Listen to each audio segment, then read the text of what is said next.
Welcome to Psyched for Psychology, a Nystrom & Associates podcast. Our hosts, Michelle Iverson and Brett Cushing, are both licensed marriage and family therapists at Nystrom & Associates.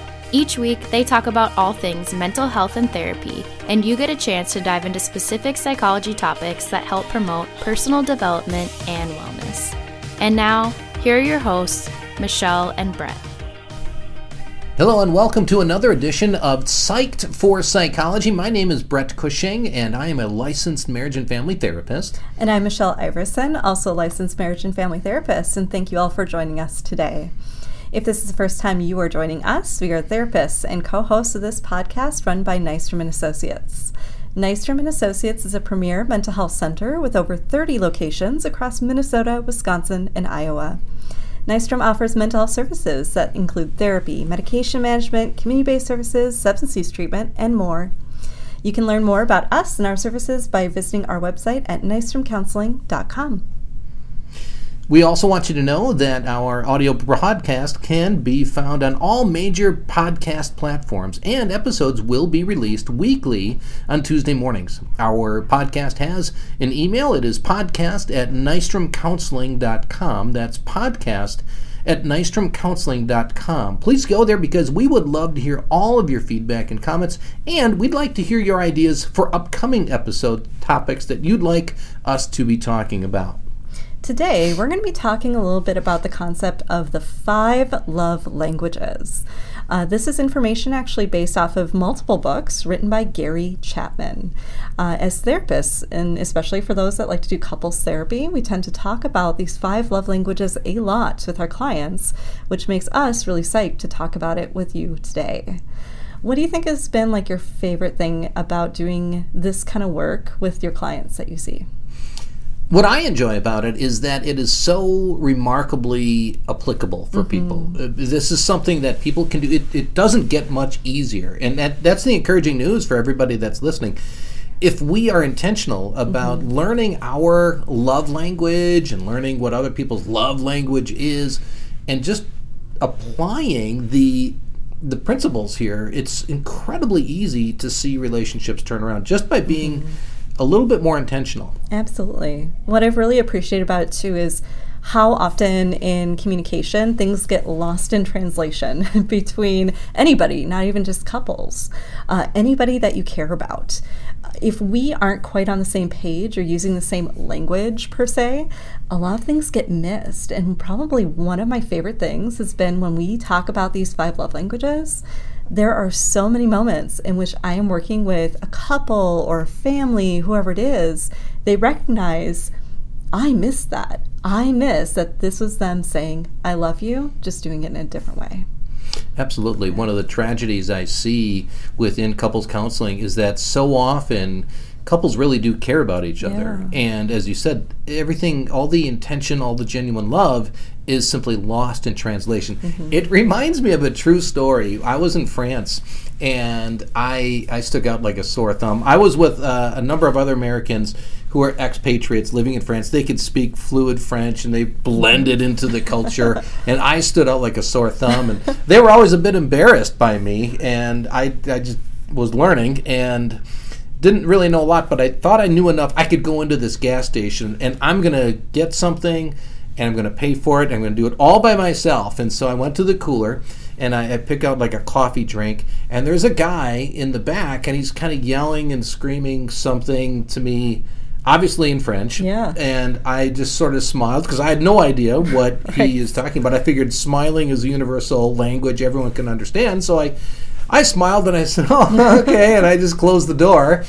And so one of my friends came up to me and asked, what did the guy want? What was he saying? I said, well, how do I know? I don't speak French. So he went over and he talked to the guy through the door, and the guy's in the cooler. And it turns out what the guy was actually saying was, I'm locked in the cooler. Please get me out of here.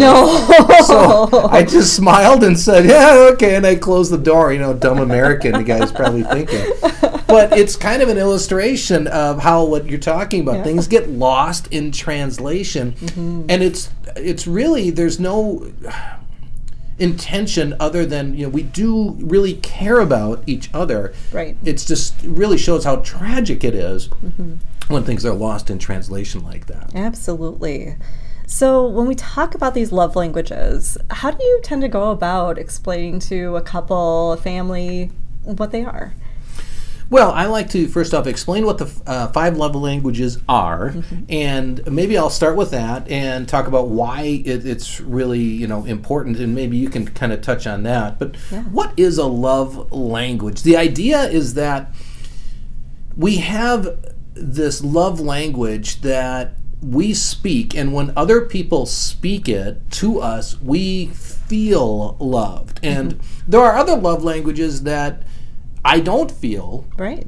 And if somebody speaks that to me, it doesn't really mean a whole lot. But when there is this connection, because people are speaking my love language, it's undeniable. It's powerful. It reminds me of something else. I saw on YouTube, my son was telling me, I think it was titled, Guy Speaks Perfect Chinese. And there's this guy, I don't know who he is, but he can learn how to speak languages of and cultures in like 30 days. And then he goes into these cultures. He went into Chinatown in New York, and he stood out like a sore thumb, and people are kind of snickering at him. You can see the camera. But when he started speaking fluent, perfect Chinese, there was this instant connection, and people wanted to go up and talk to him. And it reminded me of these love languages and the connection and how powerful it is when people are speaking not just our native language, but our love language. So what are they? There are a number of love languages that we all speak them. Some think we have one that's primary and maybe another one that's secondary. So the first one is words of affirmation. That's something I'll explain more about as we go. The second one is acts of service. The third one is receiving gifts and gift giving. And quality time is another one. And then the last two are physical touch. And we're going to follow up with what do we do then if they don't have a love language match, what do they do? So that's what we'll follow up with. Absolutely. So, and we really want to emphasize that this is not just for couples. Love languages comes up a lot in couples counseling, but I use this all the time, even just with family therapy. When I've got family members, parents, kids, siblings, whoever is having just difficulties in communication, we often will touch on this topic, and we'll try to figure out what each person's love language is too, because that's love as well. And there's so many times in which family members don't realize that somebody within the family is trying to reach out and connect and show that other family member that they love them too. Such a good point. Absolutely. And that's, again, too, why we want to emphasize why this is so important to find out. It's really, really hard when things are getting lost in translation and we don't realize it. It's a lot easier if we're speaking literal different physical or, literal different languages, you and me, right? Yes. If I was speaking English and you were speaking Mandarin, like, we could tell, right? We would be able to know that. But with the love languages, we're both speaking English, but we could really be losing on the fact that something else, something deeper is being communicated. In therapy, we actually call that meta-communication. It's a larger message that we're trying to send and receive from the people that we care about. And that's why love languages are so important to learn more about and to figure out how do we make sure that we are communicating them really well with the people we care.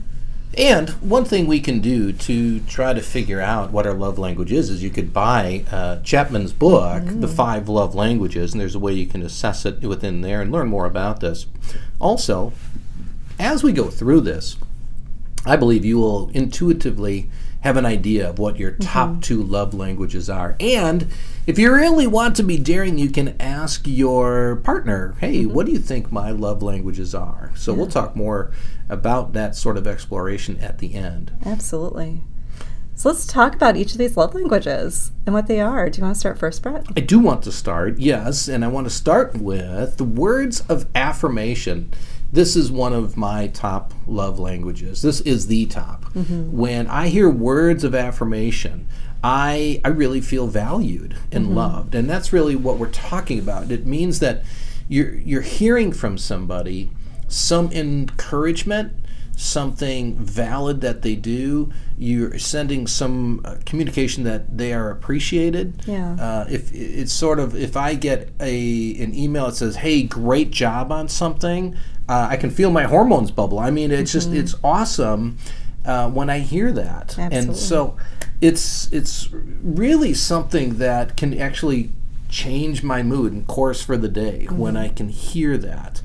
And it tends to be also the same love language I tend to speak to other people. And we'll talk more kind of like, I might be doing that and assuming that's somebody else's love language. And it's not my wife's. Right. Hers is very different. And so she might be hearing words of affirmation from me and be thinking, whoa, what's really behind this? Or you want to go golfing this weekend? Or, what's the game you're playing? So we also want to be aware that what our love language is, that tends to be what we tend to speak to other people, and it's not necessarily what other people are looking for. Absolutely. So if you're not a very verbal person, this might not be the love language that you prefer the most.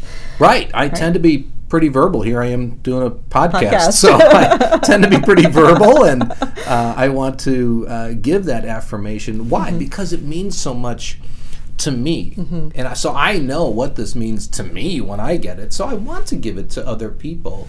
And it can be wonderful if that other person, that's their word, or that is their love language, is words of affirmation. Otherwise, there's going to be a disconnect. Absolutely. For myself too, I love words of affirmation as well, for all the same reasons that you've already noted. And one that I might struggle maybe a little bit more with would be the second one. So our second love language is acts of service. This one might be viewed by some people as somebody's just kind of just naturally doing something for me just because that's expected. Say it's something that's expected in our relationship, within our family. We do things for each other. But for some people, that is literally their expression of love as well. A really, really great example of this that I always love to share is that idea of, say, like a dad. If he was going into his kids' room every single morning, and say they tend to like to oversleep, not listen to their alarm clock and get up on time, he's just going in and doesn't even need to say anything, but just kind of like rubs their backs and tries to wake them up, right? Doing something for them. Yeah. That could be that act of service. Or it could even be, things as simple as like doing the dishes, right? Even if it's hard to do, even if you don't want to do it, but I'm doing it because I care, that could be somebody's form and expression of love. So like giving somebody a massage or a foot massage could even be an act of service. It could be. And it could be a really good one for somebody who really likes acts of service and likes physical touch too, which we'll talk about at the end. Yeah, really good point. So there's lots of ways in which we might be meeting more than one love language through the things that we do, but acts of service, and not to overgeneralize because that's not the case, but I do happen to see this one with a lot of dads.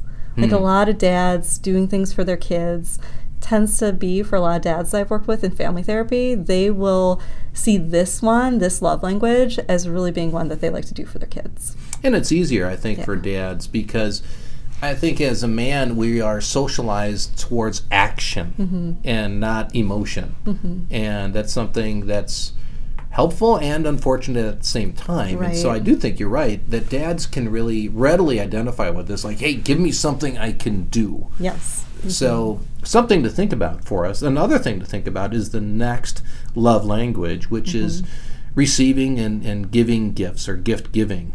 So what does this mean? This means that some people, when they receive a gift, that's when they feel love. Now this one I have no ability to really relate to, because if I get a gift, I think, oh, that's nice, and I can forget about it. Right. Now, does that mean I'm being a jerk? No, it just means that's my wiring. And yet for other people, that's how they're wired. Absolutely. Because they will look at it and think, wow, look at this person, actually, they were thinking of me. Yes. They went out of their way to get a gift for me. And so it signifies a lot of what was going behind that act. And so it can be, it doesn't have to be extravagant, it doesn't have to be expensive. It can be something very simple. It can be it could be a pack of gum, but then again, we got to be a little careful with that. We're not trying to say, hey, hint, hint, you need some gum, right? It could be, something as simple as just giving someone a little trinket. I had somebody, I do sand tray therapy, and they gave me little extra figurines that I can do sand tray with, and that cost them nothing, but they actually thought of me, and it actually did mean something. Absolutely. So it's super easy to do, and it doesn't have to be this really expensive thing. What we're showing people is that I've been thinking of you. Yes. And as I'm thinking of you, this is what's important to you. I realize that. And let me show this symbolically by giving you this gift. And so again, it's that sense of connection that people feel. We've got our next one, which is quality time. And I think this one's really hard to sometimes achieve in this day and age with our phones, because that will take away from the time we have with our loved ones.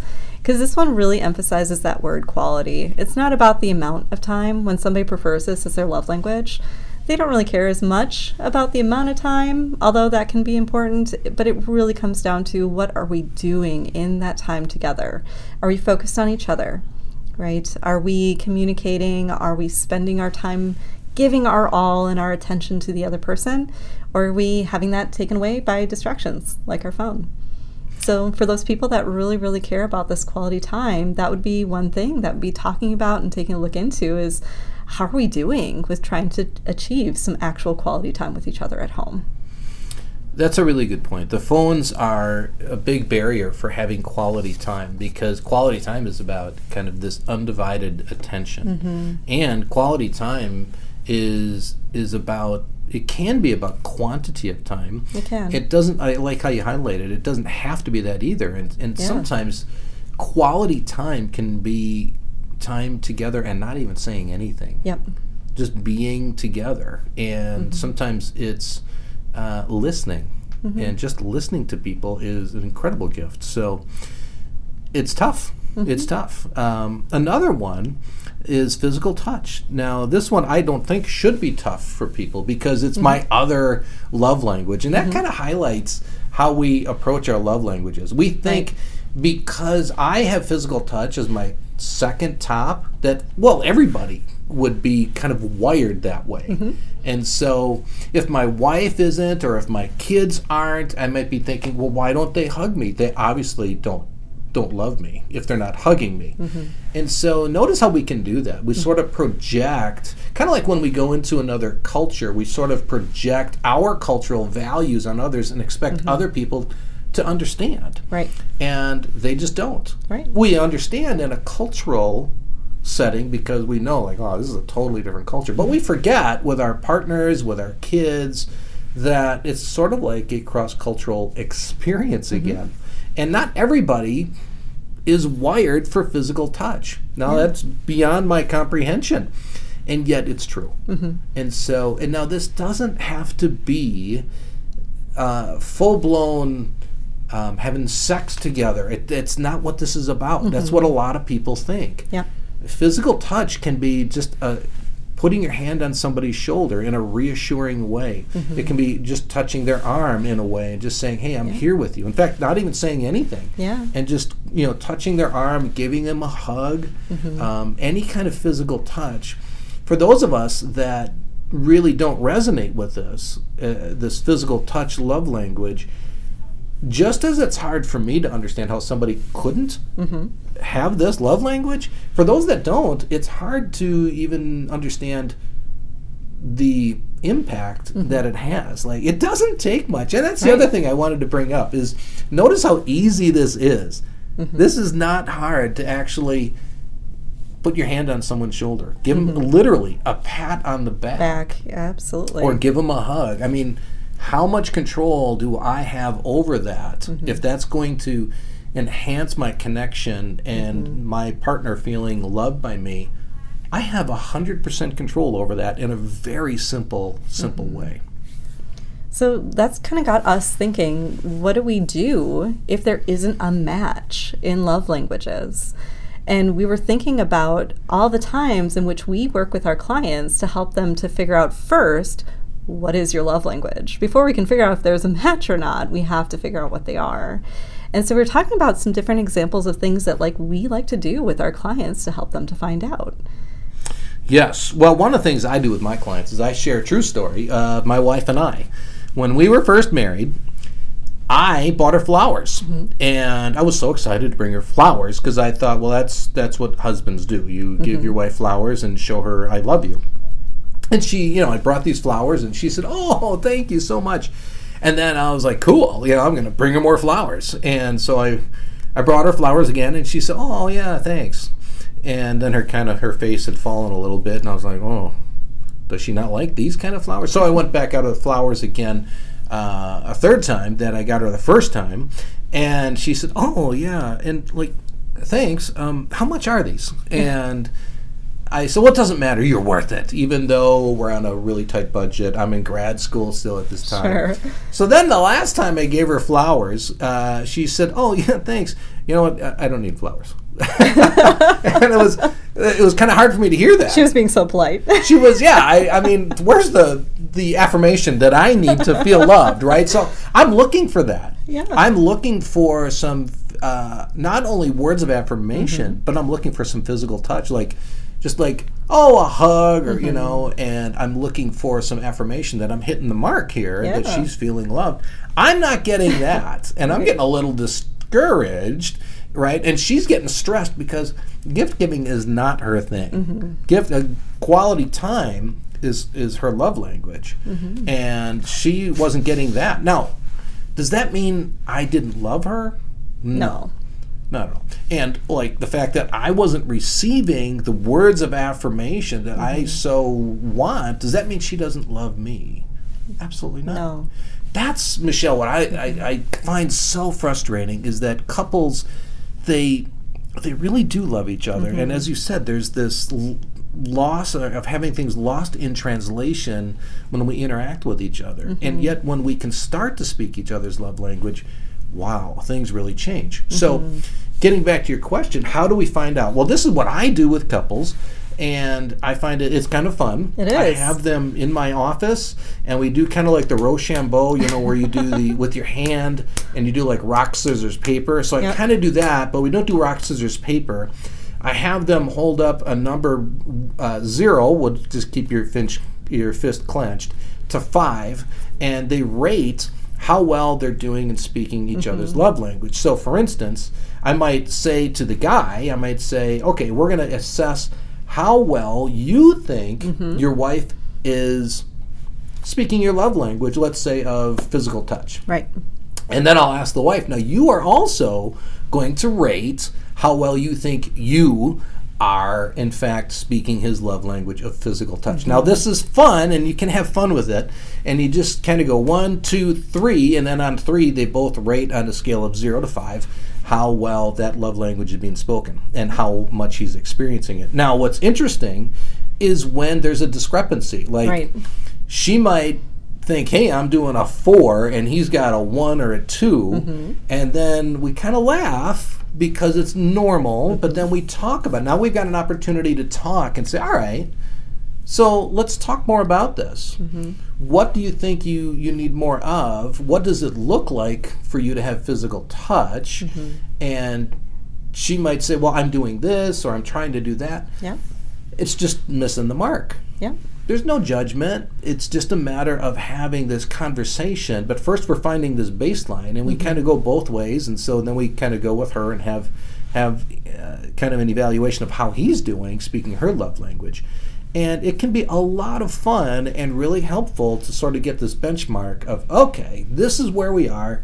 Now let's talk about, hey, what do you think, what do you need? How can I speak your love language better? And then continually meet and ask, all right, how did I do this past week? Now, I tried to do this. Was that kind of hitting the mark or not? Right. So those are some things I try to do to help couples find out, and it makes it fun and informative. I like to do this kind of fun, turn it into a game for families. When I've got a family that I know we really need to figure out our love languages within the family, we've got some really helpful information from Gary Chapman on how to translate the more kind of traditional love languages for couples, how to translate that into more kind of kid-friendly versions, if you will, for families. But I like to turn it into a game. If you've ever worked with me, you really know that I really encourage family game night. And it's not just about, playing games and having fun. A big piece of that is communication and connection. And we're constantly building in therapeutic tools into that game night. And I've had families do love languages as a game night before. Wow, I love that. And we turn it into a game, and we figure out how we learn about all the languages, and each family member has to guess what they think the top 1 or 2 might be for each person. And without a doubt, I don't think I've ever had a time where everybody guessed right. We always had family members really be kind of shocked and surprised at what each person assumed and what they really realized what was actually happening, what their actual love language was. And for especially the teenagers, I feel like sometimes are really often surprised at realizing, oh, that's like how my mom or my dad was really trying to communicate their love to me. Yeah, that's so helpful because it highlights, again, just things that are lost in translation. There's no intentionality towards hurting one another. And isn't it ironic and tragic? I'm trying to love somebody, and yet they're actually getting hurt. And then what I see happen within families and within couples is then we get defensive, which we talked about in one of our other podcasts, right? About the 4 horsemen. And so we get defensive. So what do we do then? Like, how do we help each other understand this? I love the game night. And sometimes we just need to be assertive. And this is really super easy. We think of being assertive as kind of a scary thing. But think about it. Do you ever have somebody scratch your back and they're like missing the mark? Yes. And it's kind of frustrating. You're like, no, up to the left a little more. And they go up like just an inch. And you're like, no, up higher. I need you to go higher than that and over to the left. And then they go like way over to the left. You're like, no, like over to the right a little more. And notice how we can be very assertive, right? No, I need you to do this. No, can you go this way? And what's cool is when they hit that spot, you're like, oh, yeah, right there. Don't stop, right? That's what we need to do. And we have no trouble when someone's scratching our back being assertive to say, no, I need you to go here and I need you to go there. And we're being very specific, and that's really helpful. Like, hey, I really need, when I'm talking about words of affirmation, I just need you to be able to say, I'm really proud of you. Right. And so it's super simple. We just need to be assertive. And what's really interesting is that just like in that back scratch, when people hit that sweet spot, we're like, yeah, and don't stop. And that's what's so cool about this, is when couples actually do this, and they're hitting that sweet spot, speaking each other's language, their love language, there's this response of, yeah, that's it, don't stop. And when couples can continually do this without stopping, it's a transforming thing within marriages. And it sounds very simple because it is, and it just takes ongoing intentionality and being assertive with each other. Yeah. And what we kind of find too is that sometimes when we don't quite have a match in love languages, and before we've really kind of done the work to learn what they are and to be assertive and ask for what we need, there's a lot of times in which people experience rejection. It feels like rejection. It does feel like it. Without the person, if we don't know love languages, if I don't know, right, that physical touch is preferred for my partner, I feel like that one I see the most often, in that then the person who really does appreciate and prefer that physical touch are feeling rejected. And nobody wants their partner to feel rejected. No. Yeah. I mean, nobody does. And I remember I came across some research once that was talking about how most of the things that we find hurtful and invalidating from other people, it was never really intended. The vast majority of experiences we have where we feel invalidated by somebody else were non-intentional. Yeah. And so maybe that's another takeaway today, is just to remember that our partners are not intentionally trying to hurt us. And yet that's hard to believe when I'm experiencing that hurt. It almost feels like, and I want to conclude, this was intentional. Like they just don't love me anymore. Or they don't care anymore about me. And we need to be very wary of that. Absolutely. So we want to try. once we do get that opportunity, like from listening to this podcast today or checking out Gary Chapman's book, one of the biggest takeaways is first we have to learn what they are. We have to know why it's important to learn what they are, and I think we've covered that pretty well today. Mm-hmm. And then we just have to try. You're not going to be 100%, right? If I know that I've got a different love language than my partner, I'm probably not going to be doing it 100% of the time, but every time that you can intentionally find a way, you know what, I can pat their back today, right? We can hold hands. I can share with them a little bit and talk about how much I love them and care about them and what I appreciate about them. If I can find all of those different ways to incorporate these love languages, whether it's on a daily or weekly basis, the more I can do it, the more that they are going to actually receive that message that is not going to get lost in that translation, because now you're speaking the same thing.